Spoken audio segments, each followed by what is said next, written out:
बहुत सारे लोग खुदा का काम करते करते जब नाफरमानी की तरफ आ जाते हैं, सो खुदा ऐसे लोगों से अपनी बरकत को, अपनी ताकत को, अपनी अकल को, अपनी हिकमत को वापस ले लेता है।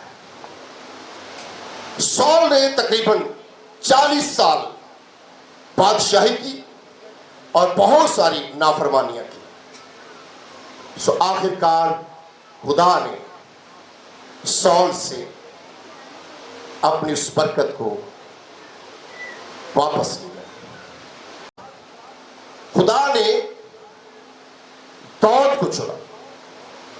अब देखते हैं कि कैसे खुदा ने दाऊद को चुना। दाऊद के अंदर कौन सी ऐसी खूबी है कि खुदा ने फिर दाऊद को चुना। और दाऊद के और भी भाई थे, आर्मी के अंदर काम करने वाले थे, फौजी थे। तो जो मुकद्दस दाऊद था, ये तो इतना ज्यादा आर्मी में भी नहीं था, कोई इसके पास ऐसी ताकत नहीं थी।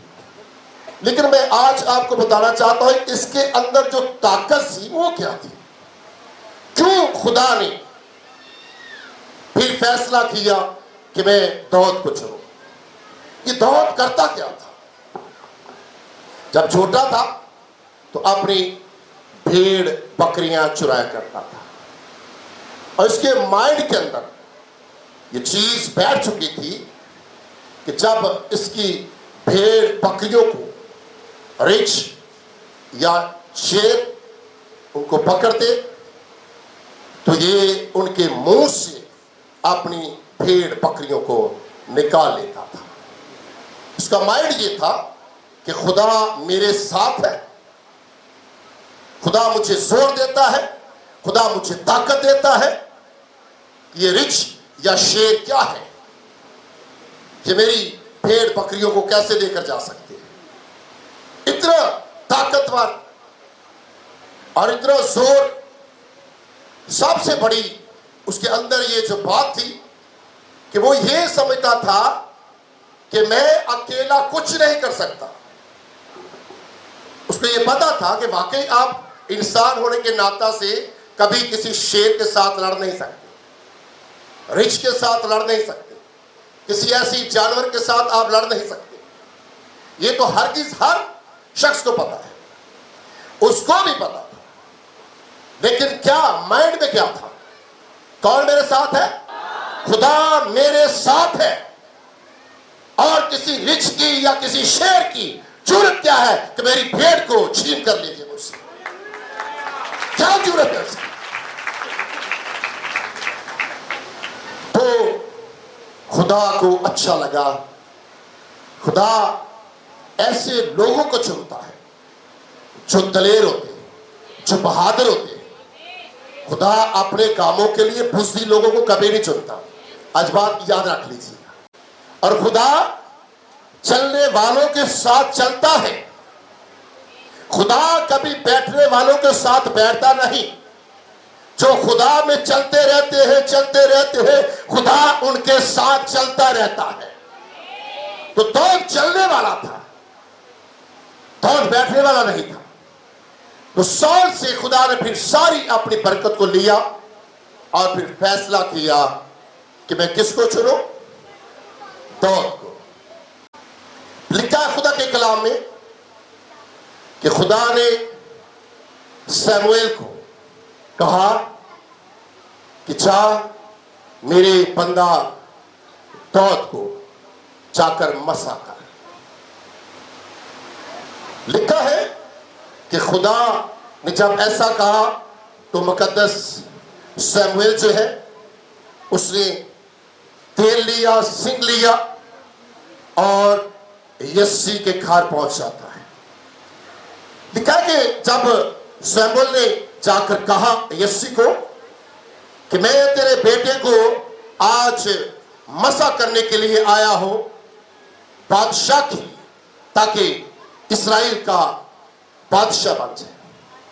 तो यस्सी ने अपने बेटी शमूएल के सामने खड़े कर दिए और एक लाइन लगवा दी सो लिखता है कि जो सबसे आगे उसका बेटा था, बड़ा था, जवान था, खूबसूरत था, शमूएल उठता है और उसको मसा करने की कोशिश करता है, लेकिन आवाज क्या आती है, शमूएल इसको तूने मसा नहीं करना।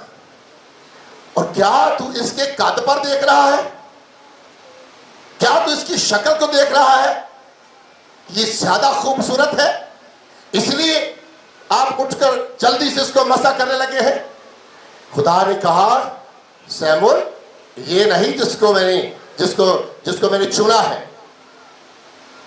फिर शमूएल ने यिशै से पूछा, क्या तेरा कोई और बेटा भी है? कहा, हाँ मेरा और बेटा भी है, बाहर वो भेड़ बकरियां चुराता है। शमूएल ने कहा यिशै को कि जाओ उसको बुलाओ। बाइबल मुकद्दस के अंदर लिखा है, जब उसको बुलाया गया तो खुदा ने शमूएल को कहा कि उठ खड़ा हो जा, और ये है मेरा बंदा जिसको तूने मसा करना है। जो क्या हो भी उसके अंदर, हालांकि उसके जो भाई थे वो सब आर्मी में थे, जवान थे, जंगे लड़ने वाले थे। फिर उसके बाद पहले दौर के अंदर ये ताकत, ये जोर नहीं था, ये अलग था, जो शेरों के साथ, रिच्छों के साथ लड़ता था। और खुदा ऐसे शख्स को अपने कामों के लिए, अपनी खिदमत के लिए उठाकर खड़ा करता है जो बहादुर लोग होते हैं। और फिर मैं इसके बारे में सीख रहा था कि खुदा ने क्यों इसको चुना, क्योंकि खुदा को पता था जैसे ये अपनी भेड़ बकरियों की फिक्र करता है, जैसे अगर इसकी भेड़ को, इसकी बकरी को कोई शेर अपने मुंह में डाल लेता है, तो अगर शेर के मुंह से अपनी बकरी को या अपनी भेड़ को निकाल लेता है, तो खुदा को पता था कि ये इस्राएल की जो खोई हुई भेड़ें हैं उनकी भी हिफाजत करने की कुदरत रखता है, ताकत रखता है। इसलिए खुदा ने दाऊद को चुना।